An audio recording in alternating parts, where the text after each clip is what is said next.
India के prime minister Narendra Modi dominates global leaders approval rating. अपने मामलात को हमें इंडिया के साथ भी ठीक करना है। Former Pakistan Prime Minister Nawaz Sharif stressed the need to improve relationships with the country's neighbors. इस वक्त मेरे सामने एक रैंकिंग है जिसको करवाया है मॉर्निंग कंसल्ट ने, और इस रैंकिंग में ये बताया गया है कि भारत के वजीर आजम मोदी दुनिया के नंबर 1 पॉपुलर लीडर हैं। और भारत के साथ भी हालात ठीक करने हैं। और 2 मरतबा उन्होंने कहा, जनाब नवाज शरीफ ने सवाल किया कि क्या उन्हें 99 में इसलिए निकाला कि कारगिल जंग छेड़ने का सवाल किया था। उन्होंने जिक्र किया कि उनके साथ टर्म्स को बेहतर करना चाहेंगे और जो ताल्लुकात खराब हुए थे उनका ये भी कहना है कि जी पहले भी मैं ठीक करने जा रहा था लेकिन कारगिल कर दिया। तो पीएम मोदी की रेटिंग है 76%।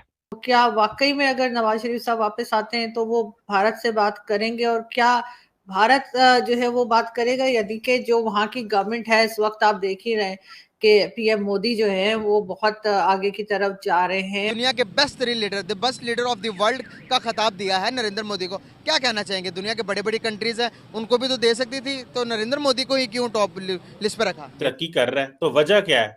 वजह है इंटरनल पॉलिटिकल स्टेबिलिटी। वजह ये है कि they are on a track. उन्होंने अपने सिस्टम को डिस्टर्ब नहीं किया जैसे हमने किया। इंडिया के prime minister Narendra Modi dominates global leaders approval rating. इस वक्त मेरे सामने एक रैंकिंग है जिसको करवाया है मॉर्निंग कंसल्ट ने, और इस रैंकिंग में ये बताया गया है कि भारत के वजीर आजम मोदी दुनिया के नंबर 1 पॉपुलर लीडर हैं। और इसमें सिर्फ मोदी साहब का ही नाम नहीं है, बल्कि इसमें जो बाइडेन साहब का नाम भी है, इसमें ऋषि सुनक साहब का नाम भी है, इसमें और दुनिया के जो लीडर्स हैं, प्राइम मिनिस्टर्स, उनके नाम शामिल हैं कि वो किस नंबर पर हैं इस रैंकिंग में। कुछ नाम तो ऐसे हैं कि जो हैरान परेशान रह गए होंगे देख करके हमारी अप्रूवल रेटिंग ये है, क्योंकि ये बात याद रखिएगा कि मॉर्निंग कंसल्ट ने ये जो सर्वे करवाया है ये अप्रूवल रेटिंग भी बताई है उन्होंने कि कौन से लीडर की, दुनिया का कौन सा लीडर, उसको कितनी अप्रूवल रेटिंग हासिल है, कितने लोग उसको अप्रूव कर रहे हैं, या उसको उसकी जो रेटिंग है उसकी वो कहां पर है। तो पीएम मोदी की रेटिंग है 76%। तो मॉर्निंग कंसल्ट पहले मैं आपको बताती हूं, पहले ये देख लेते हैं कि मॉर्निंग कंसल्ट है क्या। तो देखिए, मॉर्निंग कंसल्ट जो है ये है बिजनेस इंटेलिजेंस कंपनी, और ये स्टैब्लिश हुआ था 2014 में, और it is named one of the fastest growing technology companies. और इसमें फिर बताया गया है कि कितना इसकी अर्निंग है, कितने बिलियन डॉलर्स जो है, और कहा यह जा रहा है कि जो अभी तक वैल्यू है मोर देन 1 बिलियन डॉलर्स इसकी बताई जाती है। काफी इसकी डिटेल्स है। लेकिन ये करता क्या इदारा? ये करता है मॉर्निंग कंसल्ट के सर्वे करवाता है। अच्छा, ये सर्वे सिर्फ यही नहीं है कि दुनिया का कौन सा लीडर किस नंबर पर है, ये भी सर्वे ये करवाते हैं, बल्कि इसके साथ ये भी करवाते हैं कि जैसे अमेरिका की क्योंकि ये कंपनी है, नॉर्थ अमेरिका में है, लेकिन इसमें कुछ दिन पहले इन्होंने करवाया कि जो सोशल मीडिया है उसको कितने अमेरिकन जो हैं वो कहते हैं कि ये एक्सेप्टेंस है इसकी, कितने अमेरिकन समझते हैं कि नहीं ये ठीक नहीं है। अच्छा, इसी तरीके से दुनिया की और जो चीजें चल रही हैं, जो कुछ कंट्रोवर्सीज है, उसके ऊपर भी वो जो है करवाता रहा है इस तरह के सर्वे।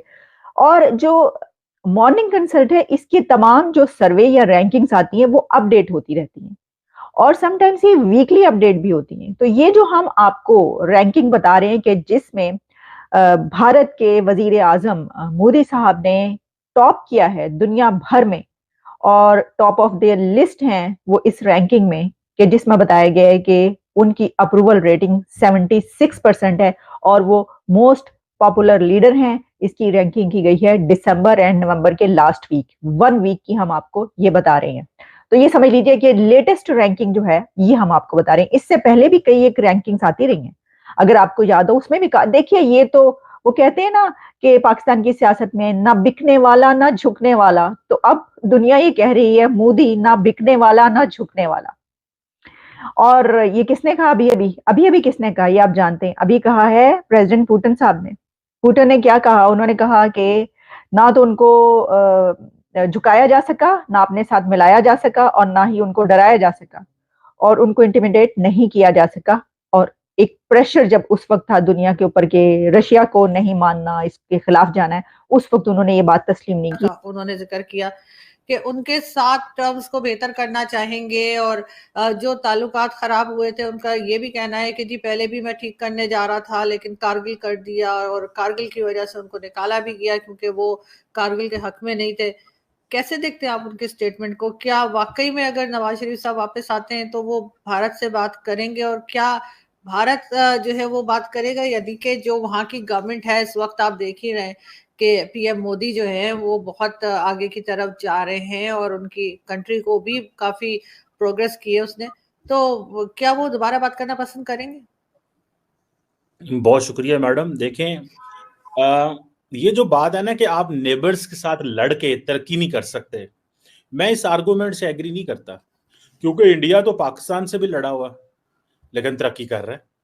इंडिया जो है उसके चाइना के साथ भी टर्म्स अच्छे नहीं है, तरक्की कर रहा है। तो वजह क्या है? वजह है इंटरनल पॉलिटिकल स्टेबिलिटी। वजह यह है कि they are on a track, उन्होंने अपने सिस्टम को डिस्टर्ब नहीं किया जैसे हमने किया। उन्होंने जो निज़ाम चल रहा था उस निज़ाम को रोका नहीं कभी, जैसे भी चल रहा था। इसका मतलब यह है कि आप लड़ के भी तरक्की कर सकते हैं, ठीक है, लेकिन फॉर दैट मैटर आपकी इंटरनल स्टेबिलिटी होनी चाहिए, लीडरशिप पे ट्रस्ट होना चाहिए, लीडरशिप की क्रेडिबिलिटी होनी चाहिए। लीडरशिप ये नहीं पता होगा जी लीडरशिप जो है वो कहीं और से आ रही है और आपको वोट तो मिला है लेकिन आप जो है वो साढ़े पंजाबी कहते हैं ना फड़े तड़े दे वजीर आजम। सो अगर फड़े तड़े के वजीर आजम है तो फिर तो जारी बात है मसला रहेगा। लेकिन अगर आप एक जेन्युइन इलेक्टेड हैं तो इंडिया ने ये बता दिया है कि पाकिस्तान से बॉर्डर बंद करके भी तरक्की हो सकती है। सो पाकिस्तान भी बॉर्डर बंद करके तरक्की कर सकता है, लेकिन उसके लिए एक लंबी स्ट्रगल चाहिए, पॉलिटिकल स्टेबिलिटी चाहिए। लेकिन obviously I do not advise कि हम किसी के साथ ताल्लुकात खराब करें, ना ही हम भारत के साथ। मैं तो चाहता हूं ताल्लुकात बेहतर हों। और नरेंद्र मोदी ने कहा, उसने वजीर नवाज शरीफ ने कहा कि मेरे दौर में वाजपेयी और मोदी साहब आए। ये बात बिल्कुल सही है। और फिर कारगिल हो गया। देखिए एडवेंचर्स होते हैं,